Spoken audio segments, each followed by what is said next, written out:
We got you covered with everything you need to know before week 3 of fantasy football. My top waiver wire ads, guys you need to be getting on your roster now, along with some secret stashes. These guys need to be at the bottom of your bench because I think they break out the second half of the year. Also, guys that you drafted who aren't playing well right now. What's my panic meter like? What are we doing with Chase Brown, Brian Thomas Jr., everyone on the Cincinnati Bengals at this point? That is all going to be in this video. So let's jump right into it. I do have a 150 like goal on this video. So if you enjoy what we're doing here, consider leaving a like. Let's start with the panic section. This is the best section. Everyone's kind of worried about some of these big name guys who either haven't performed well at all so far this year or had a rough week 2. Derrick Henry, not really concerned at all. Obviously, it wasn't a great week. He might have lost you your week because he's probably your best player on your roster. It was just really unfortunate. And I don't really understand what happened, to be honest with you, because usually in games that Baltimore is dominating, Derrick Henry has monster games, right? When they're up by a lot, Henry tends to go crazy on the ground. But in this one against the Browns, 11 carries, 23 yards, 2.3 yards per carry. And while the Browns do have a good run defense, Baltimore didn't even seem interested in running the ball. They didn't even want to give it to Henry. They got in close several times and just threw the ball. It was really weird. I don't know if the game plan was just, let's just pass all over them because they can be beatable through the air. Not really sure. But my level of concern is 0 out of 10. No concern whatsoever. If someone in your league has Henry and they're panicking, buy low on him because yeah, he's going to be great again this season. Brian Thomas Jr., a little bit different of a story. It's been a really rough start for the second-year receiver out of Jacksonville.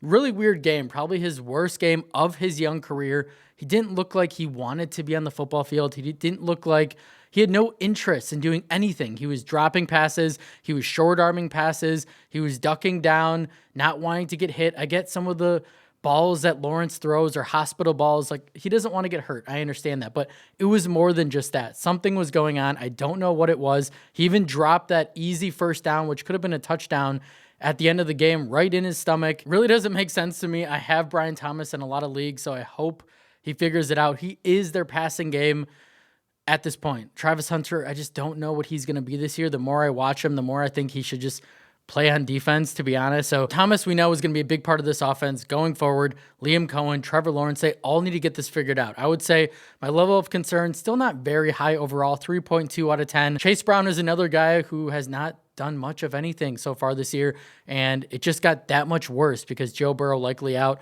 for the year, or for fantasy purposes, he's out likely for most of the fantasy season. Maybe he comes back in the fantasy playoffs, but he's out for the year, right? And Brown has been very inefficient on the ground, 16 carries, 47 yards, 2.9 yards per carry. And now he gets Jake Browning. What is this offense going to look like? My hope is that Browning checks it down more to Brown because Burrow was doing none of that through the first 2 weeks. So if he gets a lot of receptions, right, if he's 5 to 6 receptions a game, which that might be generous, but then you're fine. But if he's not getting the easy looks out of the backfield and then he's going to be inefficient on the ground, it might not get a ton of work in the red zone if they can't move the ball. One thing you might be able to hold your hat on is this stat right here. Joe Mixon in 2023 averaged 18.1 points per game, and Jake Browning 7 starts compared to Burrow in 10 games, 14 points per game. So it's not the same running back, right? So who really knows? But if Browning, if this Bengals offense focuses more on getting the easy plays, then yeah, Chase Brown will be fine. But one other thing I will say, and then we can move forward, is I don't think Jake Browning is a terrible backup, right? He's not horrible. I think is one of the better backups. He was going toe-to-toe with Jacksonville, even though that's not really saying much, but he can get it done through the air. He can operate this offense. He has experience doing it. So I'm not terribly concerned in that regard. Travion Henderson, another rookie running back that is starting slow. Ramondre Stevenson is playing better than we thought he would, and Henderson was outsnapped by Stevenson 39-19 in week 2. Super weird because the Patriots coaching staff all last week was hinting at a larger role for Travion. It didn't happen, and Stevenson had a nice game, 21 fantasy points. A lot of that came on that 55-yard reception, but still, he wasn't terrible on the ground either. 11 carries, 54 yards, 4.9 yards per carry.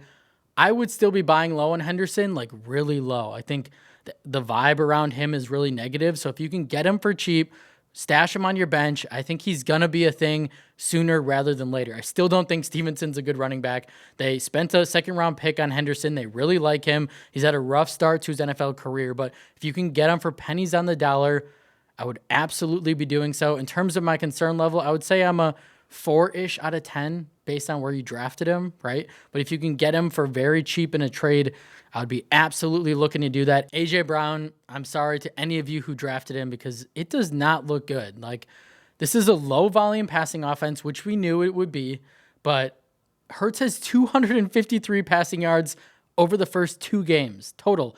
0 passing touchdowns, only starting quarterback in the NFL to say that right now. They are not throwing the football whatsoever. I think losing offensive coordinator Kellen Moore is a bigger deal than a lot of people thought it would be. It's proving costly right now. This offense is vanilla, it's stale, it's boring, it's easy to sniff out. And the Eagles aren't giving Brown any of these easy catches or these design plays, like nothing.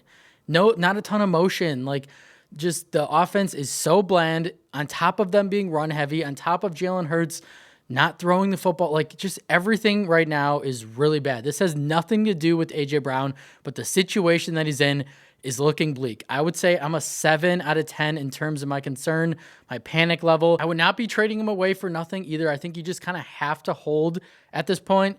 It stinks. Hopefully it gets better. Hopefully they get in more games where they need to throw a lot. That could happen soon.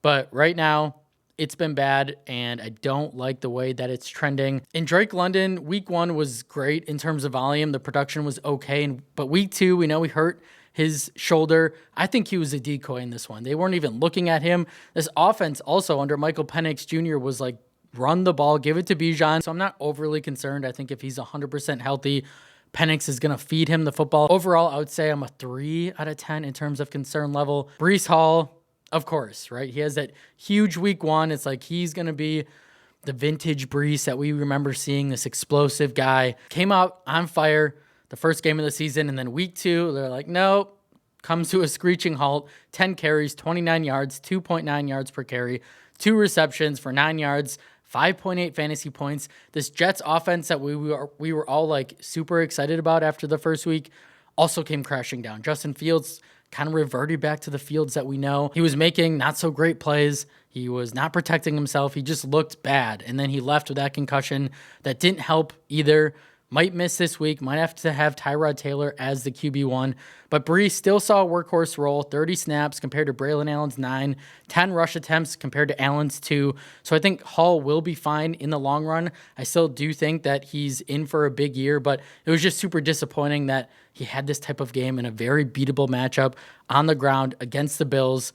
So I would say I'm a 2.6 out of 10 in terms of concern level. Not really concerned, but it just was an unfortunate game all around. Same thing with Garrett Wilson. Still had the volume, 8 targets, but didn't really come through for you. 4 receptions, 50 yards. He's going to be the guy in this passing attack. You can always guarantee he's going to see the volume. You're going to have to ride the highs with the lows. It's going to be a bumpy ride. Week 1 was kind of like fooled us a little bit. We all kind of bought in right away. Like, Fields, this offense is going to be explosive.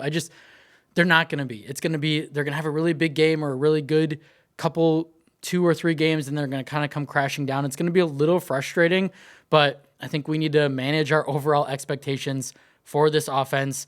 Wilson, not super concerned. I would say 3 out of 10, but you knew what you signed up for, right? When you drafted Garrett Wilson with Justin Fields as quarterback on this Jets offense that we still have a lot of question marks with. Mark Andrews, I don't know what you do with Andrews. I have no shares of him. I was really out on him this year after last season not being great outside of scoring a lot of touchdowns, but he just doesn't feel a part of this offense. He feels kind of phased out. This past game has run through Zay Flowers. DeAndre Hopkins has a couple touchdowns. I mean, week 1, 1.5 fantasy points. Week 2, 1.4 fantasy points. Like, what do you do? Hopefully he's not your tight end 1. Do you drop him? Like, who's available on the waiver wire? I think this is Isaiah Likely's job once he comes back from that injury, which is looking like it's going to be sooner rather than later. I would say my panic meter is 9 out of 10.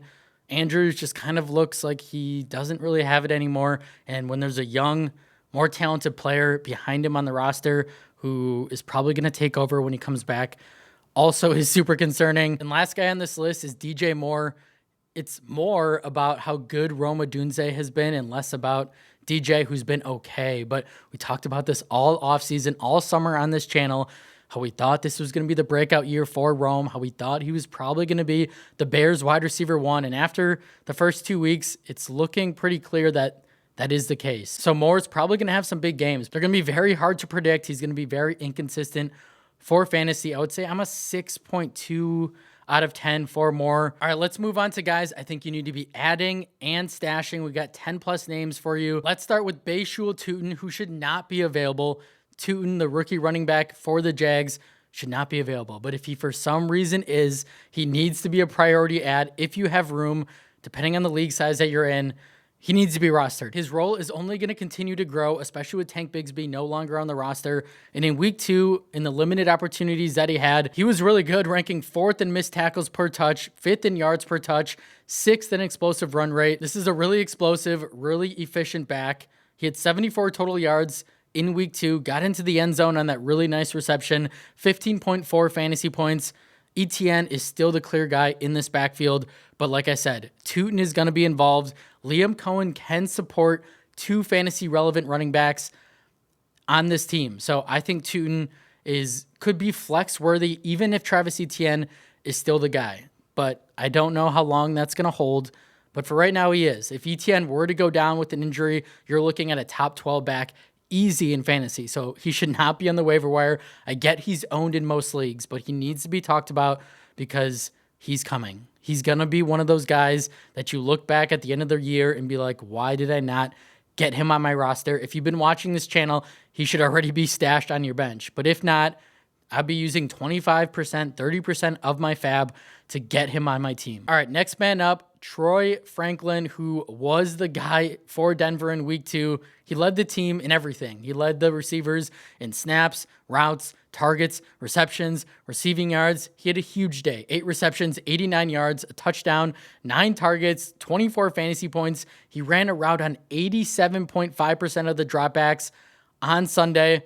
This is a young, talented player that people kind of forgot about. But in 2023, he led the nation in touchdowns with 14. He's also seen a 29% target per route run rate through the first 2 games. And if you didn't know, Bo Nix, Troy Franklin were college teammates, so they already have that built-in rapport, that built-in chemistry. It was a bad week for Courtland Sutton, 1 catch for 6 yards. That probably doesn't hold, but there's still a role for Franklin here. If he's going to break out, he could be the number 2 in this passing attack. Marvin Mims never seems to be able to earn a larger role on this offense, unfortunately. Evan Ingram so far has been a part-time player on offense, 37% of the snaps through the first 2 weeks. So I think Franklin could be really good for fantasy. He could be one of those breakout guys that you kind of just look over, right, in the beginning of the year. Like a lot of people are like, this is going to be nothing. And then all of a sudden you're like, this is real.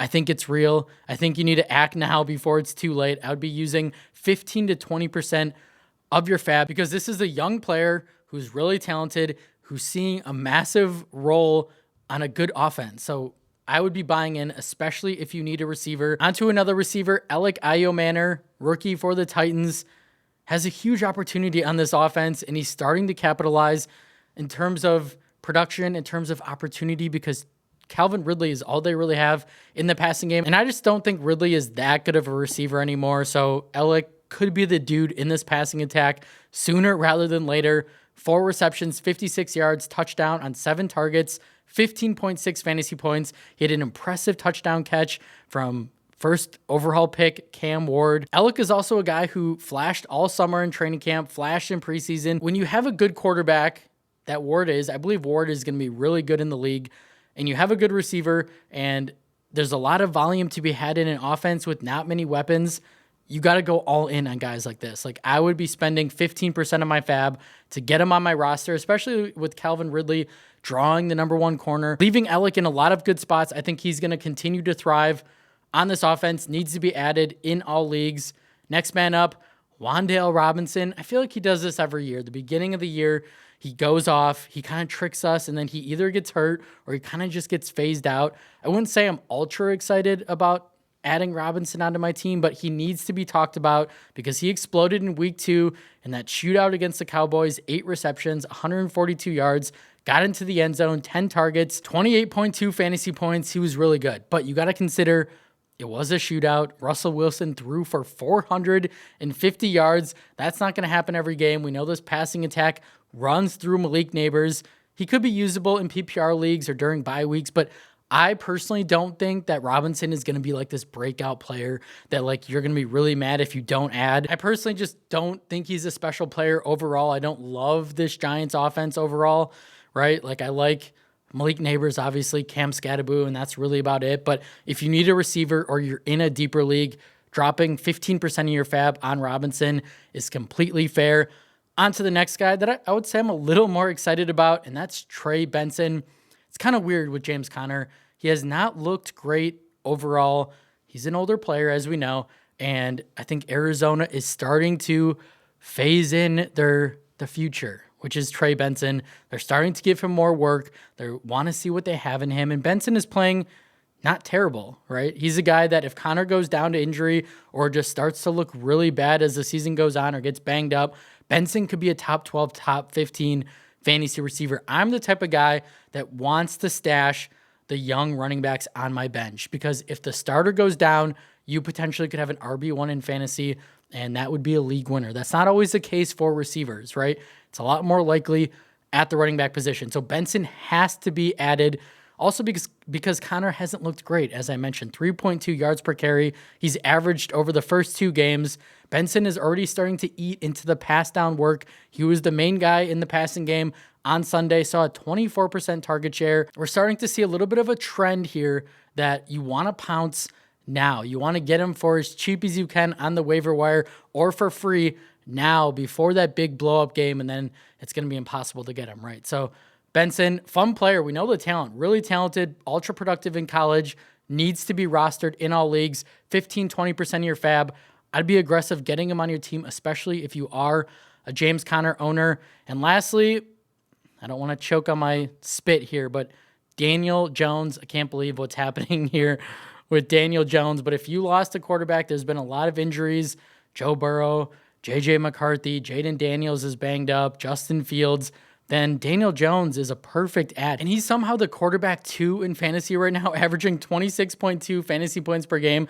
Can't believe I'm saying that. I am recording this before Monday Night Football, before the 2 games, so I don't really know what's happening. Justin Herbert hasn't played yet, but regardless, Daniel Jones is a top 5 fantasy quarterback right now. The vibe is different with him. I think he's going to be a QB1 all year, honestly. He has 5 total touchdowns on the season, 588 total yards. He has 3 rushing scores, 2 through the air, 316 passing yards in week 2. You want to know the last time that Jones threw for over 300 yards? Week 2 of 2023. Something's different in the water in Indianapolis.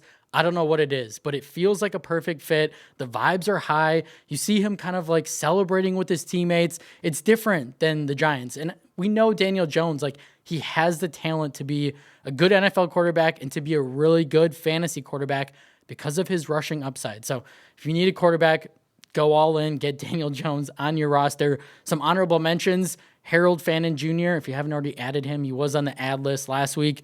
The rookie tight end for the Browns, Kayshon Boutte, who's still having nice days. He didn't have a great day in week 2, but he found the end zone. Hunter Renfrow, 2 touchdowns. Bryce Young, for some reason, loves to throw to him in the red zone. Cedric Tillman, who's been solid. And then Juwan Johnson, who has been pretty good for the Saints, tight end.